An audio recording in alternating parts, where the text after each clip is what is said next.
Okay, Red Bull then. Red Bull. I'll make it a good one. All right. What's going on?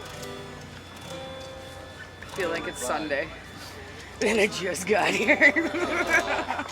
My bank account looks like I fucking rented a car and drove here. You still I worked let's play 56 Bull hours in Tiger 3 days just to come here. You remember telling me that last night? Yeah, I do. Like, I don't care if you write And then to rented you. a car, just drove straight through and got here like, I don't know, some hours ago maybe. It could have been an hour. It could have been. Yeah.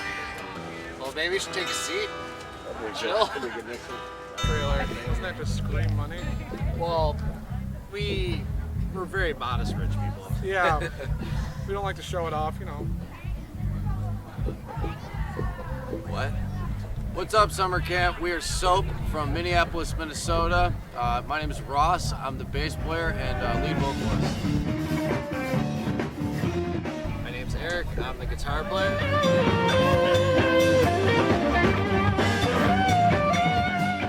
I'm Austin. I play drums.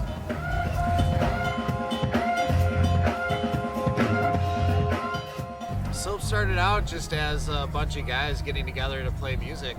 We didn't, start out and be like, we want to be an original band. We just played tunes and covers and just jammed out in a barn pretty much until one day we were like, hey, maybe we should, I got this idea, maybe we should turn it into a song, and slowly, one song, two songs, next thing you know, we're writing CD and recording it. And, yeah, really just the love of music brought us all together.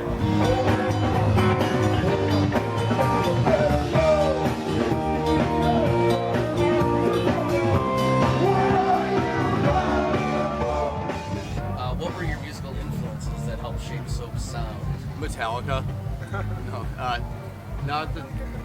So many influences that definitely come together. I don't know. Like me and Eric used to play Metallica when we were kids together. Like that kind of stuff. Everything Metallica, classic rock. Yeah, anything kind of, all your classic rock giants, Floyd, yeah. Zeppelin, Beatles. Yep. And then later on, and as our musical growth developed, we started getting into more jazz. Me personally, like John Schofield, some fusion players. Austin's into that as well. Yeah.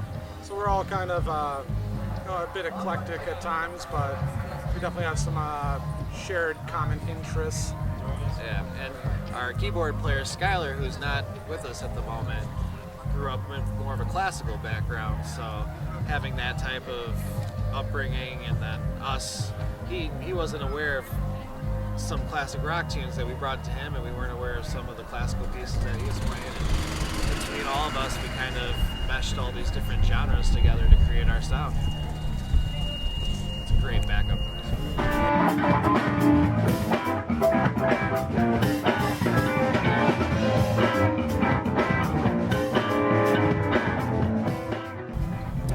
I'll say, when people ask us what we sound like, it's like progressive rock with a funk, jazz kind of feel to it.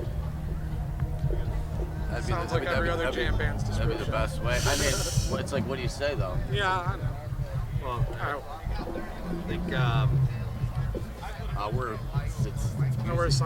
we would describe our sound as a progressive rock background with some pop leanings and some dance influences. There you go. That's nice.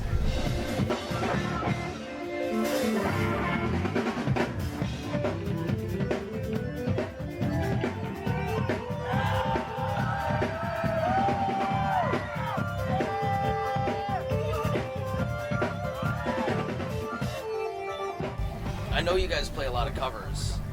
What are some of the favorite covers you've performed? Probably any of our, we've covered full albums, and anytime we do that, it's definitely an artist that we really enjoy. Someone like the Beatles or Animals Pink is probably Floyd, my favorite. Yeah. Animals by Pink Floyd, or we've done Wish You Were Here. Both those are, some of our favorite albums. And then the Beatles Revolver. We're preparing to do the Beatles Abbey Road coming up at a festival back in Minnesota. And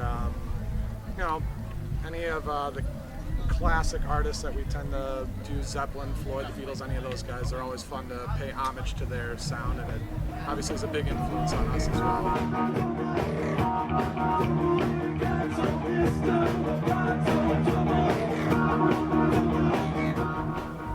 We have right now a Wednesday residency at the Caboose. It's a club in Minneapolis, Minnesota. We did not start there previously. We've had residencies at little smaller clubs and grew into this awesome venue. And we use it to stretch out and try new material and try different things and try to keep things every fresh and every week. We don't like to repeat covers. We use it to test ourselves. We don't want to play the same show every week, and by doing that, it gives us, we benefit from it. When we go on the weekends, we have just a palette of songs that we can choose from and use in our repertoire that I don't think we would normally have if we didn't have this constant show that we had to prep and keep fresh for everybody. And I think by doing that, we have accomplished just building this awesome fan base up in Minneapolis that I don't know if we would have done if we would have kept playing the same show every night. Yeah. Yeah, it tests us as well as keeping our core group of fans interested in what we do every week. Not only that, but it's also a great opportunity for us to network with other bands that are routing through town, and we get to meet a lot of very, very talented musicians and try to connect with them down the road when we can, and it's a fantastic opportunity.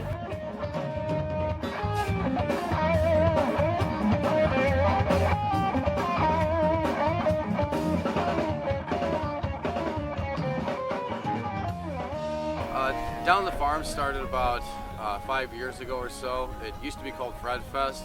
It was this cat named Fred that he broke his leg, so we threw a party and our band played to raise money to save his leg, and it was accomplished, and we kept doing it year after year, and eventually we started calling it Down the Farm, and it's been progressively getting better and better every year. Just like I remember going to summer camp in 2003 or 2 or something, and there was like hardly any people here. There's like 1,500 people, and just constantly gets bigger and bigger if you do the right things to make it work.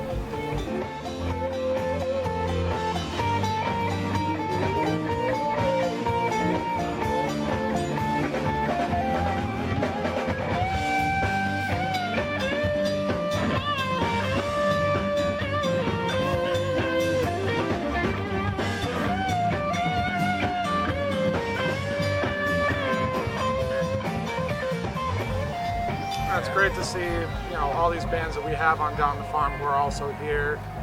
We've got The Diggity, Indigo Sun, Thinner Teed, Brainchild, a handful of other bands, and it's great to see them out working as hard as we are and trying to get it. And their band's trying to do original music and trying to do their thing, and we respect it.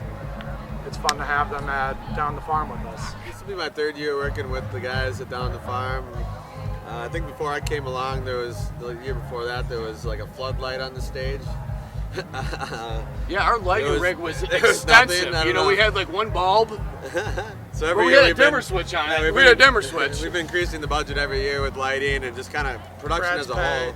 Production as my Brad's pay. pay. It's been getting bigger. He's But making no, like all of our money. been doing like more production every year. Definitely adding, realizing the investment that you make in sound and lighting and other areas that really pays off, because you want to present yourself as a very professional festival, a legit festival, and somewhere that people know there aren't going to be any surprises. The bands know they're going to get paid. The bands are going to have a good time. We're going to we're going to feed them. We're going to give them beer. We're going to make money, get money. We're going to make sure that we have that they have a good time. You're an idiot. And just as as for fans too, we want to make their experience better. And free Bloody Bar at noon. Jason, you know about that. Free Bloody Bar at noon.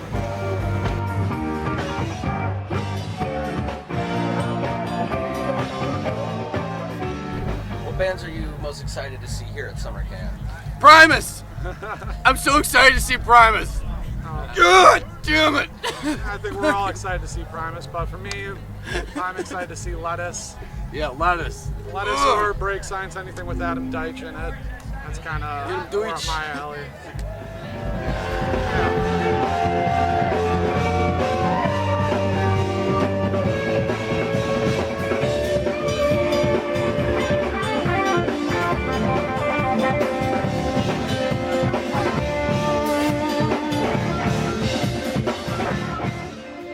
This is our second year at summer camp as a band, and we're very lucky to be here because it's a festival that we've been wanting to be a part of for a long time because we've been coming to it when we were younger as kids, and it was always kind of a dream to get booked for summer camp, and now we've got 2 years under our belt and hopefully 3. Yeah, looking forward to hopefully many more.